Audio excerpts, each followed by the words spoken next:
Capítulo 5. Quando quase quebrei. O início da empresa era uma verdadeira lua de mel. Todos apaixonados e alinhados, cientes de que estávamos construindo um grande negócio. Esse sentimento fazia parte de toda a equipe pedagógica, administrativa e comercial desde o primeiro dia de trabalho. O primeiro dia de trabalho foi no mês de março de 1995. A escola ainda estava em obras e a equipe de venda se reuniu, sentada no chão e nas latas de tinta, no que seria a nossa sala de reuniões depois da inauguração. Não víamos escombros, enxergávamos um lindo futuro juntos. Nossos ouvidos não doíam com o som das marteladas que derrubavam paredes para executar o projeto das salas de aula e tampouco a poeira nos incomodava. Diariamente era no meio da obra que nos reuníamos antes de sairmos a campo em busca das primeiras matrículas. Até o dia 3 de abril de 1995, dia da inauguração, foram 70 matrículas realizadas. Isso significa que 70 clientes pagaram a matrícula antes mesmo da escola estar funcionando. E o meu celular pessoal era o contato que esses alunos tinham da escola. Uma grande demonstração de confiança, resultado da enorme credibilidade que cada membro da equipe tinha em mim e no projeto. Aquele dinheiro oriundo das matrículas antecipadas tinha endereço certo. Sem ele, não teríamos caixa para pagar os funcionários dali a 30 dias e as despesas não eram pequenas para a nossa realidade. Além do aluguel da sala de 437 metros quadrados no centro do Rio de Janeiro, também pagávamos aluguel dos aparelhos de ar-condicionado, das linhas telefônicas. Como eu disse, naquela época, antes das privatizações das empresas de telefonia, alugávamos linhas telefônicas, além da folha de pagamento dos quase 20 funcionários da equipe. O primeiro ano foi um enorme sucesso. Foram mais de 1.000 matrículas realizadas e os alunos satisfeitos com o resultado do curso. Em 6 meses de operação, com mais de 500 alunos na escola, além de não ter mais qualquer vestígio do limite estourado no cheque especial, experimentava uma cachoeira de fluxo de caixa recorrente entrando na conta da escola, o que impactou no meu padrão de vida de forma imediata. Estava muito confiante e tudo corria muito bem. Em 8 meses, decidi abrir a segunda escola da rede, dessa vez em São Paulo. O local escolhido foi a Avenida Paulista, um dos metros quadrados mais caros do mundo naquela ocasião. O desafio era alugar o imóvel, pois tinha apenas 23 anos de idade e não tinha fiador. No final de 1995, o aluguel, condomínio e IPTU de um andar somavam R$ 16.000 por mês, ou US$ 16.000 ao câmbio da época, quando US$ 1 equivalia a R$ 1. Muito dinheiro, mas não o suficiente para me assustar, já que, para dar certo, eu precisava apenas repetir o que tinha feito no Rio de Janeiro. O que eu considerava muito difícil mesmo era alugar um imóvel. Eu já tinha recebido algumas dezenas de nãos, alguns muito doloridos. Quando adorava o imóvel e criava a expectativa de fechar o negócio, a imobiliária me dizia que meus documentos não tinham sido aprovados. De fato, não era uma tarefa fácil que algum proprietário, ou mesmo que as imobiliárias aprovassem um fiador do Rio de Janeiro, que tivesse um imóvel que valesse não mais do que 4 vezes o valor do aluguel. Um dia, eu caminhava pela Paulista juntamente com Gerson Carvalho, um companheiro das antigas que viria a ser o gerente comercial que assumiria essa primeira escola de São Paulo. Tínhamos acabado de receber mais um não em um imóvel de que tínhamos gostado muito. Eu estava mal-humorado, porque havíamos saído apenas para pesquisar novos imóveis para entrarmos em contato. Quando passamos em frente ao prédio de número 967, na Avenida Paulista, um belo prédio, o Gerson entrou para perguntar na portaria se havia algum andar disponível. O porteiro disse que sim e também que o representante do proprietário trabalhava no prédio e estava lá naquele momento. Quando Gerson me disse isso, vi uma oportunidade de conversarmos com alguém que representasse o proprietário sem o intermédio das imobiliárias. Desarrumados mesmo, e isso era um fator muito importante, pois perceba, eu era um moleque de 23 anos e que precisava passar o mínimo de credibilidade, subimos para conversar com o Elvio.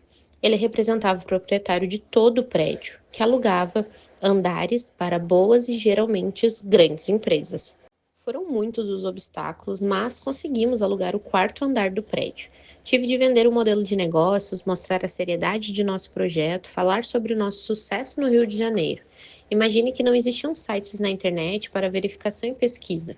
Ajustar o horário do curso, negociar a mudança do horário de funcionamento do prédio, que precisaria funcionar inclusive aos sábados, negociar o valor, carência, etc. Saímos de lá com a chave do imóvel na mão, com o voto de confiança do Elvio, que foi honrado até o último dia, depois de 4 anos pagando os aluguéis rigorosamente em dia, até que nos mudamos para um prédio que compramos na Avenida Paulista. Essa escola foi um enorme sucesso. Matriculamos mais de 1.500 alunos no primeiro ano e mais de 2.000 no segundo. A geração de caixa dessa escola foi fenomenal, o que nos proporcionou expandir o negócio para outras cidades do Brasil. Nos primeiros 3 anos, inauguramos 24 escolas, uma média de uma nova escola própria a cada 45 dias. Aos 26 anos, já contava com mais de 1.000 funcionários e um faturamento de dezenas de milhões por ano. Foi aí que, em 1999, decidimos reformatar os nossos processos. Percebemos que precisávamos desenvolver outros modelos de gestão para dar conta de toda aquela estrutura criada em pouquíssimo tempo. Contratamos uma consultoria de OEM, Organizações e Métodos, para nos ajudar no desempenho desses processos e para nos ajudar a implantar um sistema de gestão que nos ajudasse a gerenciar melhor o que tínhamos em mãos. Era um modelo vencedor, porém muito cru. A intuição estava presente em tudo, mas com muito poucos dados disponíveis. O princípio era muito bom, mas a embalagem precisava melhorar. Por isso, enxergando nossa limitação, investimos em aprender mais sobre como profissionalizar nossa estrutura. Eu e Luciana decidimos que não abriríamos escolas em 1999. Era tempo de organizar a casa e consolidar o que já havíamos inaugurado. A maioria das escolas iam muito bem, outras performavam extraordinariamente bem e 2 ou 3 precisavam de atenção e aportes mensais de capital. No geral, tínhamos uma operação positiva. No entanto, quando paramos para organizar e eu interrompi o meu ritmo mental para me conectar numa frequência um pouco mais administrativa, por conta de minha pouca maturidade, eu me perdi um pouco. Trafegar por diferentes frequências mentais entre expansão, vendas e administrativo exige maturidade, em especial quando saímos de uma escola inaugurada a cada 45 dias para zero. Lembre-se de que nenhuma escola seria inaugurada o ano inteiro durante 99. Em contato com as consultoras que foram contratadas, mergulhei em meu aprendizado, sugando muito delas e ao mesmo tempo implantando de imediato uma nova estrutura. Isso foi bom, mas rápido demais. Aumentei muito meu custo fixo e, como estava mais distante das vendas naquele ano, a receita não acompanhou a tendência.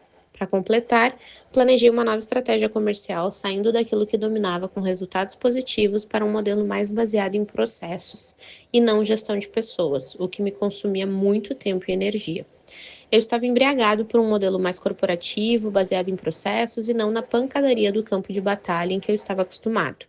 Para completar a receita do caos, como disse alguns parágrafos acima, compramos um prédio na Avenida Paulista em 1999 e outro prédio na Barra da Tijuca, onde funcionaria nosso quartel-general. As duas aquisições exigiam um desembolso de cerca de R$ 100.000 por mês, em valores da época. Em valores atuais, seria cerca de 350 mil por mês.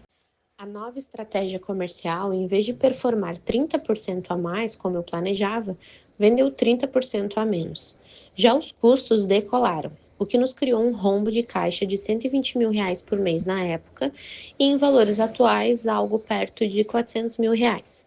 Nos primeiros meses, cobrimos com cheque especial, nos meses seguintes, refinanciando carros, até que em questão de poucos meses o rombo já somava mais de 2,5 milhões de reais entre cheque especial e impostos.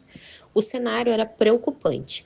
Apesar das 24 escolas indo bem, tínhamos um fluxo de caixa negativo mensal por conta de vários investimentos combinados com uma receita abaixo da expectativa.